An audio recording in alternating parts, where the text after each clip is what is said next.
I want to introduce you to Mike Davis. He is the founder and president of Unsilenced Majority, unsilencedmajority.org. You can follow them at unsilenced.org. You can also find them on YouTube. You can follow them there, youtube.com/unsilencedmajority. Follow them on Parler at unsilenced.org. Facebook, Unsilenced Majority, and you can sign up for their newsletter at unsilencedmajority.org. I'll give those to you again if you hear Mike and you think, I want to be a part of that. Mike, welcome to the Glenn Beck program. Thank you for having me. So tell me what Unsilenced Majority is. So we are a new conservative nonprofit group. I'm leading this along with Will Chamberlain from Human Events and Andy Sarabian from Don Jr.'s political team, and Ian Pryor, who works for the Trump Justice Department. We are fighting back against the woke mobs and cancel culture. We're tired of it. We're tired of people being silenced. We're tired of people being censored. We're tired of people being kicked off of big tech platforms, censored, fired from their jobs, kicked out of schools. We're just tired of cancel culture. We think it's we think it's a danger to America. It's un-American, and we're fighting back. And we're going to try to give people a voice to fight back against this nonsense. So you, just so people know who you are the chief counsel for nominations to Senate Judiciary Chairman Chuck Grassley. You played a big role in the nominations of judges that I would assume that Trump put in and really changed the course of America. Do I have that right? Yeah, that's correct. I'm from Iowa originally, and I worked for Chairman Chuck Grassley last Congress from 2017 to 2019, and we helped President Trump transform the federal judiciary. I also was a law clerk for Justice Neil Gorsuch, and I was the staff leader for the Me Too fight against then Judge Kavanaugh, and we won that fight. Wow, now he's Justice Kavanaugh. Okay, so now what are you planning on doing? How do you fight back without becoming cancel culture yourself?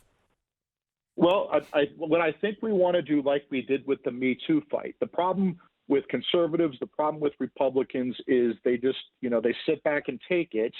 And I think that's the wrong approach. We think that's the wrong approach to Unsilenced Majority. So what we need to do to stop cancel culture is give the left, the Marxist left, these woke mobs, give them a dose of their own medicine, like we did with Me Too. We saw this with the then candidate Joe Biden when he got a dose of Me Too, when people pointed out that Tara Reade accused him of sexual assault on his staff when he was the Senate Judiciary Committee chairman, when we pointed out others were alleged to have sexually assaulted women in the workplace.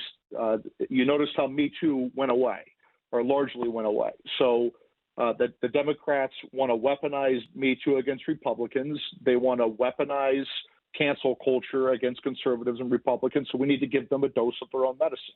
And so it goes away. So where do you think the tender spot is? Without giving away anything, how do you approach cancel culture?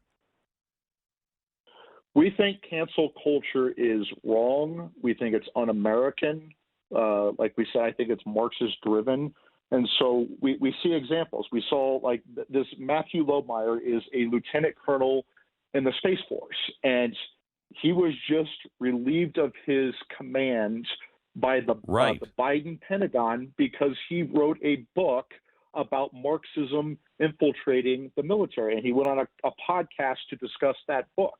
He was essentially canceled. He lost his job over this. We saw this with Dr. Scott Atlas, a Stanford medical professor, a Stanford medical doctor on the Trump coronavirus task force, who has been talking for a year about how these stay-home orders, these COVID stay-home orders, are not following the science, not following the data, and they're actually a cure that's much worse than the disease. You have people who are committing suicide, depression. You have people dying because they're not getting their cancer screenings. He's been sounding the alarm for months. And what happened? You saw the big tech monopolists, Twitter, Facebook, Apple, Amazon, and especially Google with YouTube and Google Search, and you see these big tech monopolists. They kicked them off these big tech platforms. They canceled them for this. So what we want to be able to do is organize everyday Americans across this country to be able to engage, to be able to fight back, whether it's our own boycotts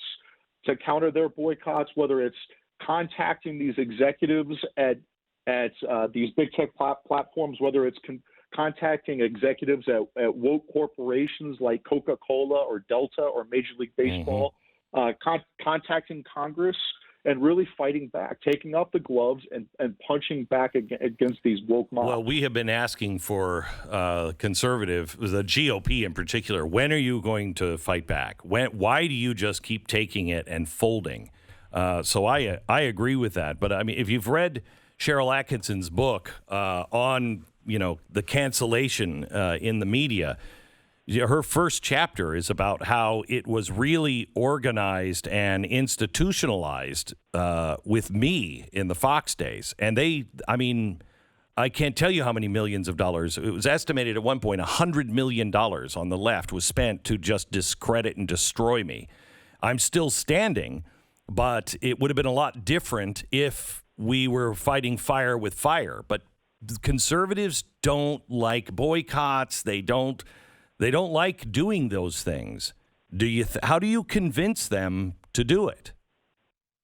I tell Republicans, pretend like these Democrats have canceled your tea time at your country club, and that will get them really, really fired up. They get very angry when you talk about things like that. No, we need to, listen, I always say that two wrongs don't make it right, but it makes it even. We need to start fighting fire with fire. Otherwise we are gonna lose our voice. We're gonna lose our country to these woke mobs, to these Marxist woke mobs. We need to fight back to save our country. Yeah, and it's really the ideas behind our country that they're challenging. I mean, if you can't debate things, if you can't talk about things, if you can't ask an honest question and say, wait a minute. This is Marxism. Wait a minute. Hold on just a second. You're saying the only way to fix racism is to introduce another kind of racism? If you're canceled because of that, we lose all freedom. And we're there because I know people who have kids in school who are terrified to say anything because of what they fear might happen to their kids. Yeah, I mean, that's absolutely right. I mean, think about this. If these woke mobs in big tech, if these woke mobs in Congress, if these woke mobs in academia, if they can cancel, if they can deplatform a sitting president of the United States, think about what they can do to the rest of us. There is strength in numbers. So what is it that you would like the grassroots of America to do if they believe cancel culture is a cancer on our society? What are you asking people to do? What we want people to do right now is we are building our brand and awareness. We just started on Monday, and so what we want people to do is go sign up for our newsletter on our website. Follow us on the website, like you said, was unsilencedmajority.org. Follow us on Twitter, unsilenced.org.